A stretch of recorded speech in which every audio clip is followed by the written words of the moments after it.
Righto, 12 months in.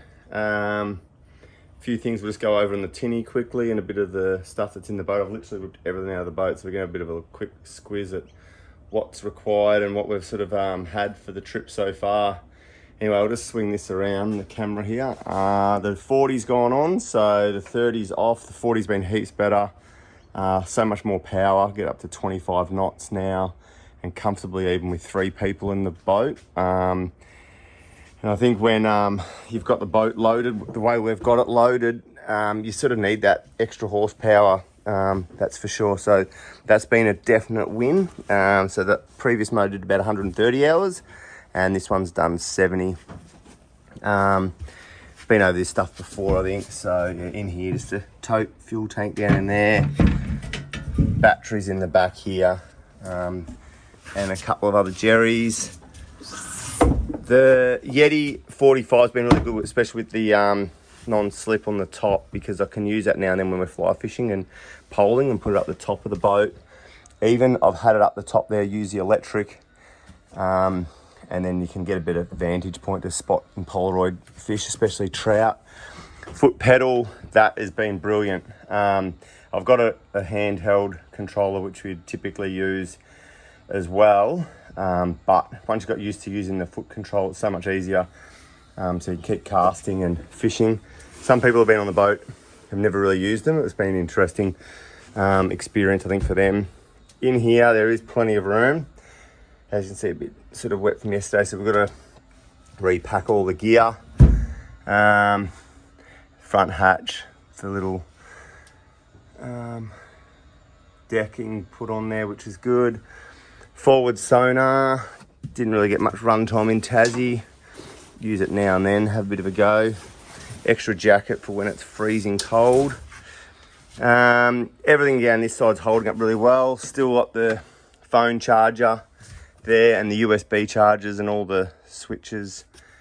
Nothing to fault there. Nothing's actually really gone wrong. These little hatches that I put in here, taking the tackle trays out, but that's been sort of a good use of some storage, and I typically use this one here just to put the different types of leaders in that we're using when we're on the trip as well.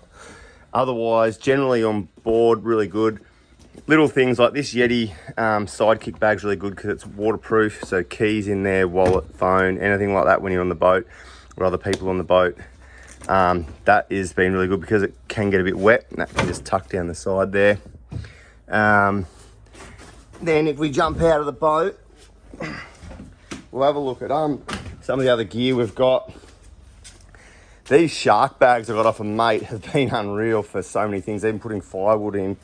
But just in the boat, just chuck all the life jackets in, safety gear, anchor, and that just goes in the front hatch. And I've got a whole bunch of other life jackets, enough for everyone else who comes on board on any adventure. Mishka's little life jacket, snorkel flippers, a good set of knives, net. Oh, these, I bought a bunch of these little alligator plastic clips, got different sizes. They come in super handy on the boat for just random odds and ends, clipping up rags and gloves and stuff like that, dry out. Water. Oh, this bag for scaling whiting and also the calamari. That was it's a pretty good one, but I think it's a good investment after we started getting sucked into all the whiting and calamari in Tassie. So that's a bit of a good one long term. You know, brag mat. Oh, this ram mount. So that just sort of goes on the bottom, can mount onto the side rails here, anywhere around the boat. So you just clamp that on. Then at the top it's got a bracket on this, so you can put your phone on there. So I'm typically fishing by myself a lot, so if you want to get a photo or a video where you got a good fish, you can do so. So that's pretty cool. Broad brim hats, bit of a must. We've got the bimini in there, and honestly, yeah, I don't use it. It gets in the way, like most people who are serious with their fishing don't want a bimini. But yeah, I just use a broad brim hat if required. Tools, all these things. Make sure you got plenty of pliers, lip grips. These shears have been really cool to have on the boat. They're so sharp.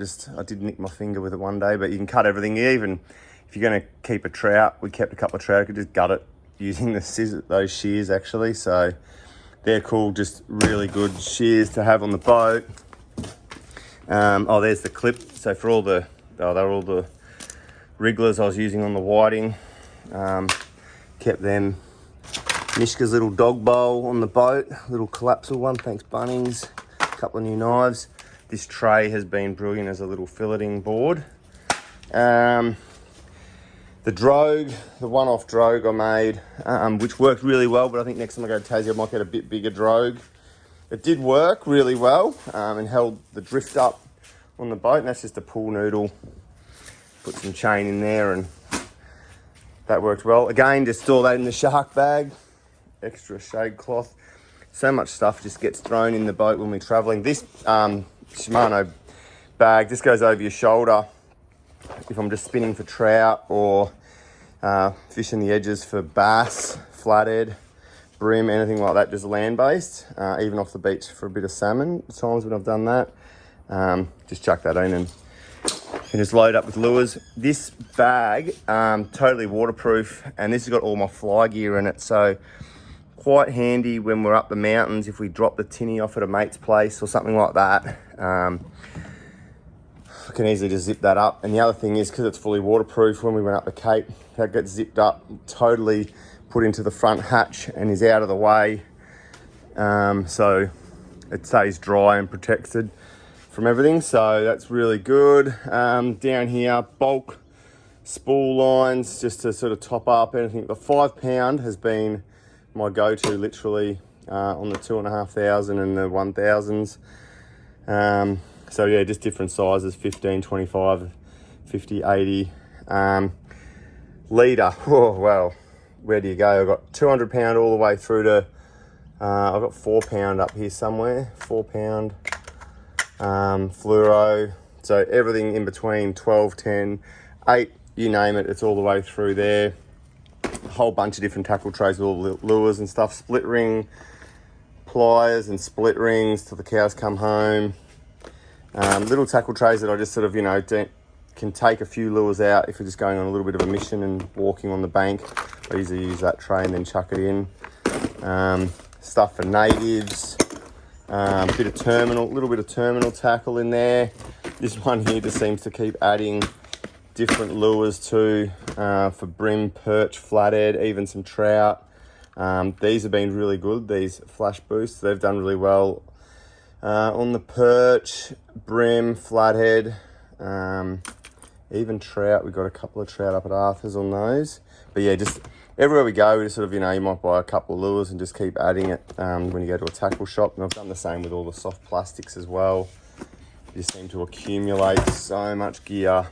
This little bag's handy as when I just keep all the little soft plastics in here, like 120 mil down, and a little tiny tackle tray for the brim. So yeah, that's that. That has definitely been the best wriggler for the whole trip, the 100 mil wasabi. Caught everything on this. Perch, bass, flathead, brim, salmon, tailor, you name it. That's pretty well caught everything. That one there, it's been definitely the go-to. Here's a few for some natives and some trout. Blue water, some top water blue water, wire, rings, more hooks. If you're going up and chasing those species, jig heads, everything from barras to golden snapper finger mark out in the reef. A few little metal slugs are always good for the salmon off the beach, I always find. So just a couple of these with the light tackle. Then we just got vibes, always have a few vibes.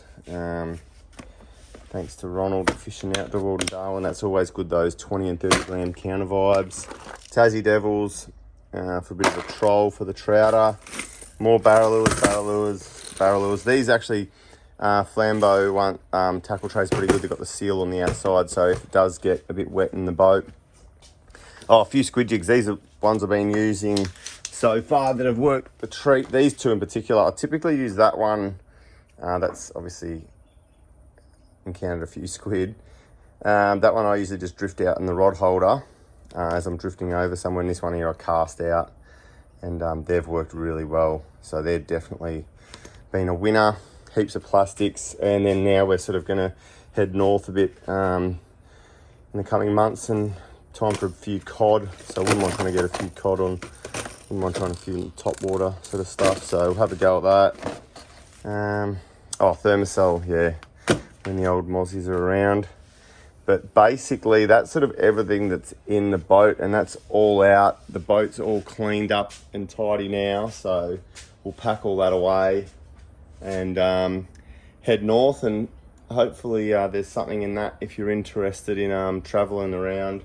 You don't need all that fishing gear, but it just depends on the species of fish that you're going to target and where you're going with the tinny. But you do have to cart a fair bit of gear, as I said there. You don't have to, but it depends on what species you're going to catch.